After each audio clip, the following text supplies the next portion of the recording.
안녕하십니까? 삶의 지혜와 깊은 영감을 나누는 시간입니다. 오늘 우리는 잠시 일상의 분주함을 내려놓고 우리 삶의 근원적인 부르심에 대해 귀 기울여보는 시간을 갖고자 합니다. 이야기가 시작되기 전 잠시 여러분께 부탁드리고 싶은 것이 있습니다. 만약 이 메시지가 여러분의 마음에 작은 울림이라도 준다면 좋아요와 구독으로 저희와 계속 함께해 주십시오. 여러분의 소중한 나눔이 어둠 속에 있는 누군가에게는 한 줄기 빛이 될 수 있습니다. 이 메시지를 나누는 여러분의 손길이 또 하나의 기적을 만드는 통로가 되기를 주님의 이름으로 축복합니다. 오늘 저는 여러분을 특별한 삶의 방식으로 초대하고 싶습니다. 바로 다른 선택지가 없는 삶으로 다시 한번 결단하는 것입니다. 우리는 바로 지금 이 시대를 위해 하나님으로부터 특별히 설계되고 부름받은 존재들입니다. 지난 세월 여러분의 삶이 어떠했는지는 중요하지 않습니다. 인생의 수많은 풍랑 속에서 난파선처럼 부서지고 실패를 거듭했다 할지라도 그것은 결코 중요하지 않습니다. 하나님께서는 바로 그 모든 과거의 조각들까지도 사용하셔서 오늘 이 땅 위에서 저와 여러분을 위로운 영향력을 끼치는 사람으로 빚어가시는 위대한 도구로 삼으시기 때문입니다. 우리는 지금 인류 역사상 가장 독특하고 혼란스러운 시기 중 하나를 지나고 있습니다. 물론 역사를 돌이켜보면 교회와 인류는 이보다 더 끔찍하고 어려운 시련들을 겪어왔습니다. 그러니 우리가 첫 번째로 고난받는 세대인 것처럼 스스로를 연민에 가두어서는 안 됩니다. 오히려 과거의 수많은 순교자들과 믿음의 선조들에 비하면 우리는 여전히 많은 것을 누리고 있습니다. 하지만 그렇다고 해서 우리 앞에 놓인 도전들이 결코 가볍다는 의미는 아닙니다. 제가 오늘 여러분과 나누고 싶은 핵심은 이것입니다.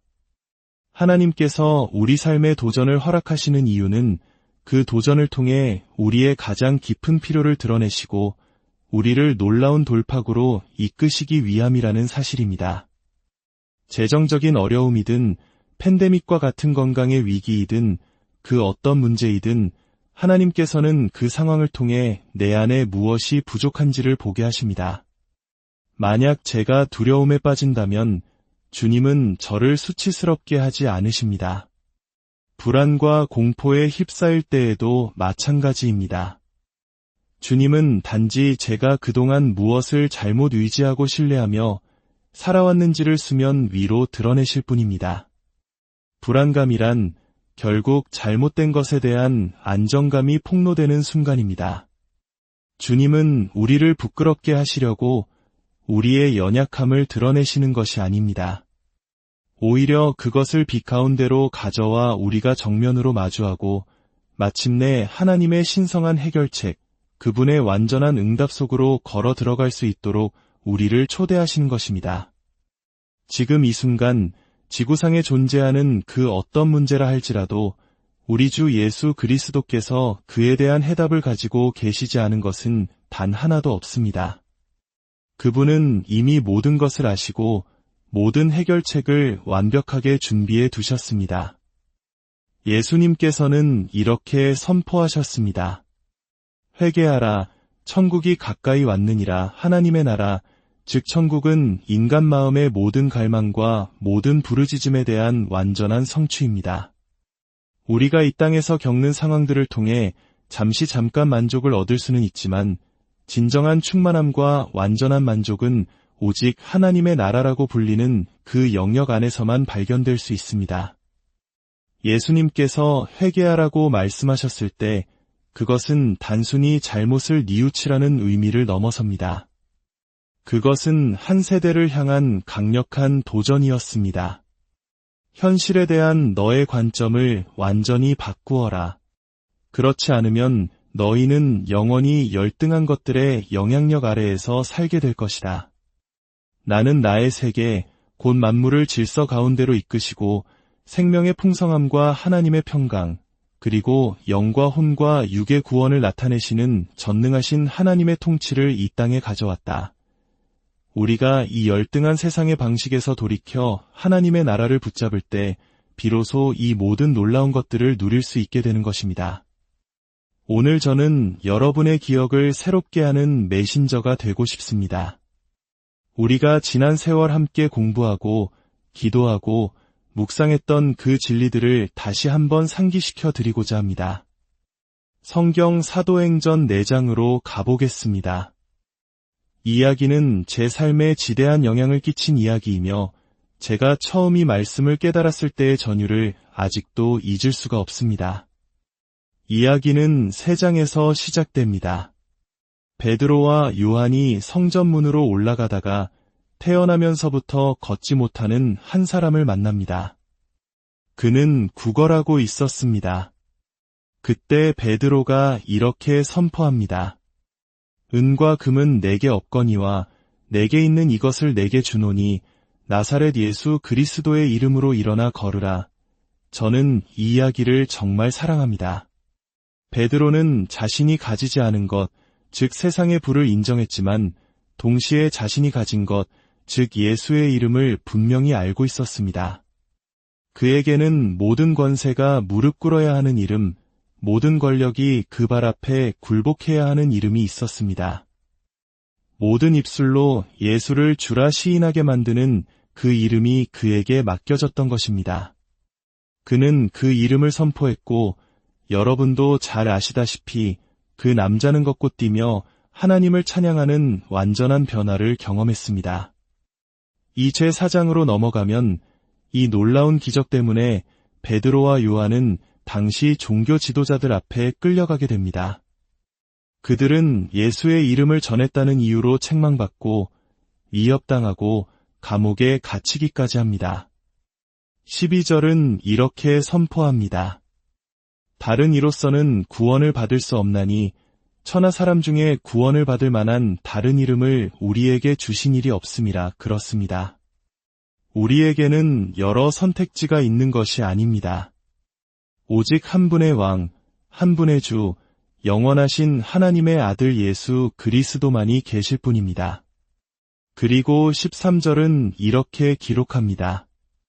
그들이 베드로와 요한이 담대하게 말함을 보고 그들을 본래 학문 없는 범인으로 알았다가 이상히 여기며 또 전에 예수와 함께 있던 줄도 알더라. 예수와 함께 시간을 보내는 것. 그것은 당신이 가진 그 어떤 약점이나 부족함도 보상하고 남는 경험입니다. 우리 삶에도 이런 일이 일어나야 합니다. 사람들이 우리가 마주한 상황과 그에 대한 우리의 반응을 보고 이렇게 말하게 해야 합니다. 저 사람은 저런 상황을 헤쳐나갈 만한 훈련이나 배경이 없는 사람인데 필시 저 사람은 예수와 함께 있었던 것이 틀림없어 그분과의 동행은 우리의 모든 결핍을 채우고도 남습니다. 그리고 지금 우리는 바로 그 동행으로 초대받고 있습니다. 예수님께서는 이 혼란의 시기에 교회가 반대라는 장애물, 팬데믹과 질병이라는 장애물을 복음의 능력으로 마주할 기회를 주고 계십니다. 우리는 우리의 뿌리로 돌아가야 합니다. 종교 지도자들은 18절에서 그들을 불러 경고하며 명령합니다. 도무지 예수의 이름으로 말하지도 말고 가르치지도 말라. 그들은 제안한 것이 아니라 권위를 가진 자들로서 명령했습니다. 음식을 많게 하셨던 예수님은 아무도 불편하게 하지 않았지만 당신이 권능을 나타내기 시작하고 모든 것을 버리고 나를 따르라고 선포하기 시작하면 갑자기 그 이름은 사람들을 불편하게 만듭니다. 그러나 베드로와 요한은 이렇게 대답합니다. 하나님 앞에서 너희의 말을 듣는 것이 하나님의 말씀을 듣는 것보다 옳은가 판단하라. 그리고 이어서 이 놀라운 구절을 선포합니다. 우리는 보고 들은 것을 말하지 아니할 수 없노라. 말하지 아니할 수 없다. 여러분은 그것을 멈출 수 있습니까? 만약 멈출 수 있다면 아마도 당신은 아직 제대로 보지 못한 것일지도 모릅니다. 그것이 당신에게 여전히 선택의 문제입니까? 켰다 껐다 할 수 있는 스위치 같은 것입니까? 만약 그렇다면 우리에게는 새로운 영적 시야가 필요합니다. 우주에서 가장 위대한 실제는 부활하신 그리스도의 임재입니다. 그러나 우리의 마음과 생각이 그 부활의 능력이 아닌 세상의 열등한 것들로 가득 차 있다면 복음을 전하는 것은 우리에게 하나의 선택사항이 되어버립니다. 그것이 선택사항이라면 아마도 우리는 아직 그 실제를 온전히 보지 못한 것입니다. 이것은 정죄가 아니라 초대입니다. 우리는 우리가 보고 들은 것을 말하는 것을 멈출 수가 없습니다. 오늘 제가 여러분에게 드리는 초대는 이것입니다.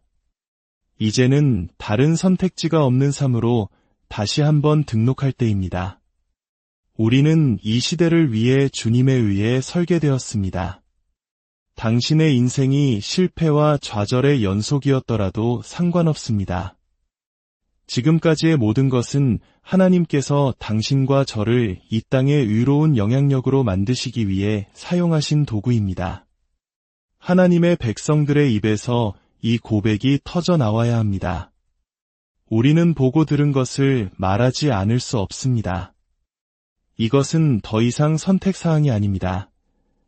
풀려난 베드로와 요한은 동료들에게 돌아가 그들이 겪은 모든 일을 보고합니다. 그 말을 들은 모든 사람들은 24절에서 한마음으로 하나님께 소리를 높여 기도하기 시작합니다. 그들은 인간적인 노력으로 억지로 연합한 것이 아니었습니다. 그들은 주님께서 무엇을 말씀하시는지 함께 들었고 그들은 발을 따라 한 목소리를 냈던 것입니다. 그것은 하나님의 백성들의 입술 위에 선포된 그리스도의 마음이었습니다. 그리고 그들은 놀라운 기도를 드립니다. 이것은 성경에서 가장 용감한 기도 중 하나입니다. 29절입니다. 주여, 이제도 그들의 위협함을 굽어보시옵고 또 종들로 하여금 담대히 하나님의 말씀을 전하게 하여 주시오며 손을 내밀어 병을 낫게 하시옵고 표적과 기사가 거룩한 종 예수의 이름으로 이루어지게 하옵소서. 놀랍지 않습니까? 이미 사람들은 그들의 담대함에 놀랐습니다. 그 담대함 때문에 그들은 위협받고 감옥에 갇혔습니다. 그런데 그들은 더 세련된 말솜씨나 안전을 구하지 않았습니다. 오히려 그들은 더 큰 담대함을 구했습니다. 하나님, 우리의 담대함이 우리를 곤경에 빠뜨렸습니다. 기적 때문에 위협을 받았습니다. 그러니 우리에게 그 문제를 일으켰던 바로 그것을 더 많이 주십시오. 이것은 우리가 보통 기도하는 방식과는 정반대입니다. 우리는 종종 우리를 반대하는 사람들을 달래려고 하거나 갈등을 피하기 위해 안전한 길을 택하며 우리의 믿음을 타협합니다. 그러나 지금 우리에게 필요한 것은 타협이 아니라 하나님의 숨결이 불어와 불가능한 일을 행하시는 그분의 손길을 풀어놓는 더 큰 담대함입니다. 몇 년 전 영국의 한 테스트 파일럿에 대한 이야기를 들었습니다. 그는 신형 비행기를 시험 비행하고 있었습니다. 높은 고도에 이르렀을 때 그는 조종석 안에서 쥐 한 마리가 연료관을 갉아먹고 있는 것을 발견했습니다. 비행기를 착륙시키기에는 시간이 부족하다고 판단한 그는 비행기를 더 낮은 곳이 아닌 더 높은 곳으로 몰았습니다. 그에게는 산소 공급 장치가 있었지만 쥐에게는 없었기 때문입니다. 그는 쥐가 생존할 수 없는 고도까지 올라가 문제를 해결했습니다. 종종 교회는 비행기 안에 쥐를 발견하고는 공황 상태에 빠져 쥐를 살려둔 채 비행기를 착륙시키려 합니다. 타협하는 것입니다. 그러나 진실로 우리에게 필요한 기도는 이것입니다. 하나님, 담대함 때문에 어려움을 겪었습니다. 이번에는 온전한 담대함을 주십시오. 우리에게 절실히 필요한 그것을 더하여 주십시오. 우리에게 필요한 것은 타협된 복음이 아닙니다. 모든 사람의 입맛에 맞는 복음이 아닙니다. 우리에게는 예수 그리스도의 복음이 온전히 전시되는 것이 필요합니다. 그들이 이렇게 기도했을 때 31절은 이렇게 기록합니다. 빌기를 다함에 모인 곳이 진동하더니 무리가 다 성령이 충만하여 담대히 하나님의 말씀을 전하니라. 사도행전 1장은 오직 성령이 너희에게 임하시면 너희가 권능을 받고 내 증인이 되리라고 말합니다. 여기서 우리는 한 가지를 명확히 해야 합니다. 누군가에게 당신이 거듭났다고 말하는 데에는 권능이 필요하지 않습니다.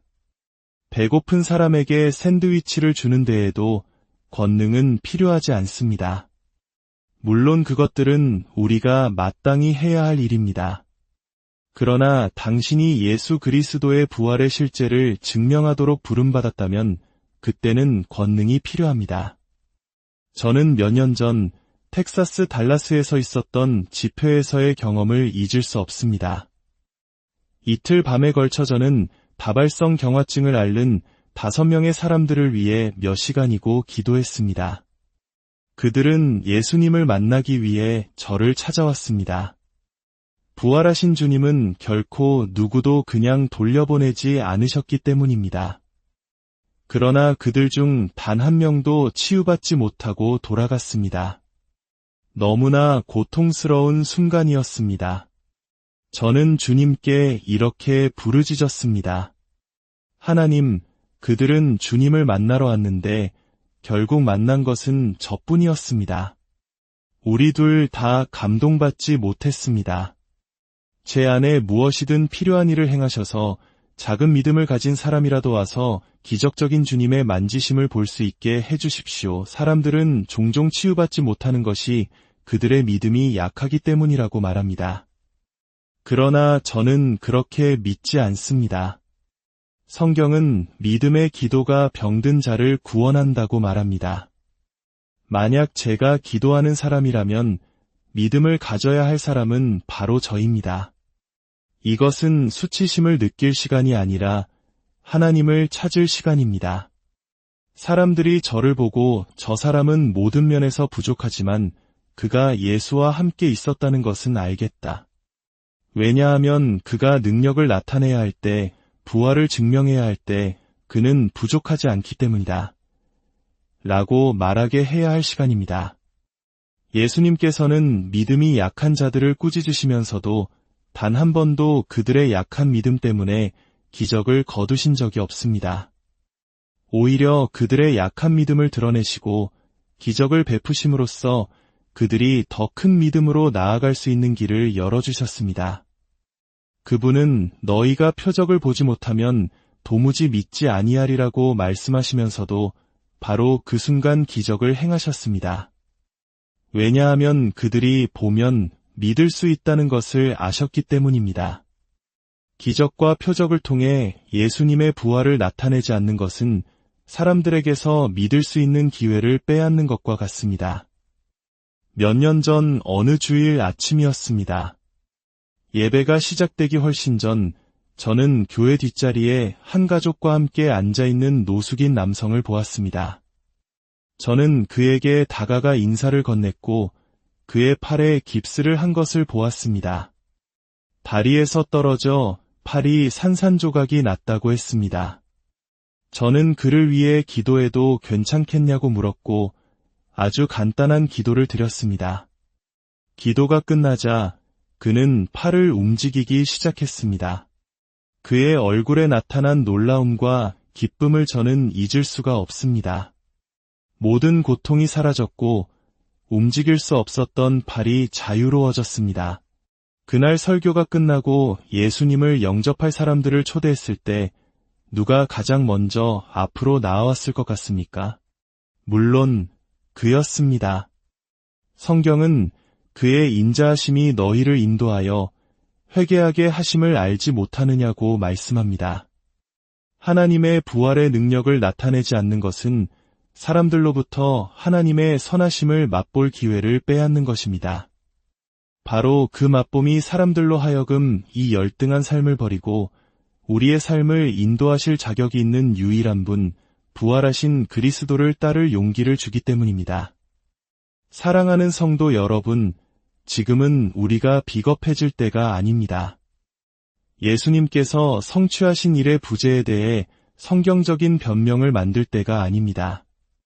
지금은 예수님과 함께 시간을 보낼 때입니다. 그분의 얼굴을 구하며 그분의 말씀을 붙들고 부르짖을 때입니다. 주님은 믿는 자들에게 이런 표적이 따를 것이라고 선포하셨습니다. 주님은 그가 하신 일보다 더 큰 일도 우리가 할 것이라고 선포하셨습니다.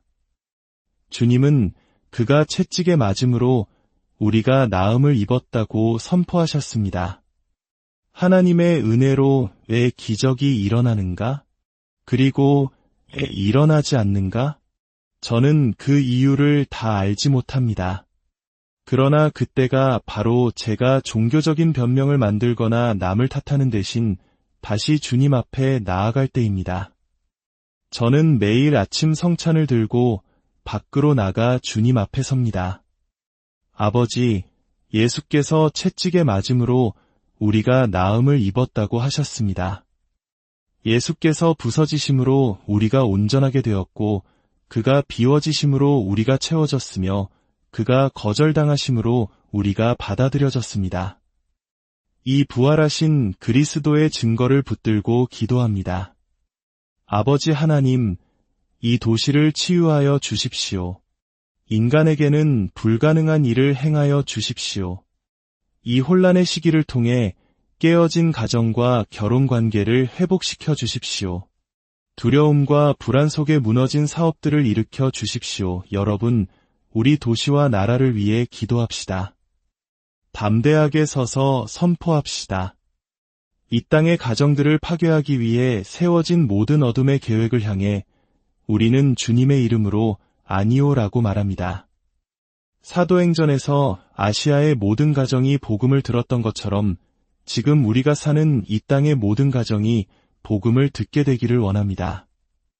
모든 사람이 왕 되신 예수님의 선하심과 아름다움을 맛보게 되기를 원합니다.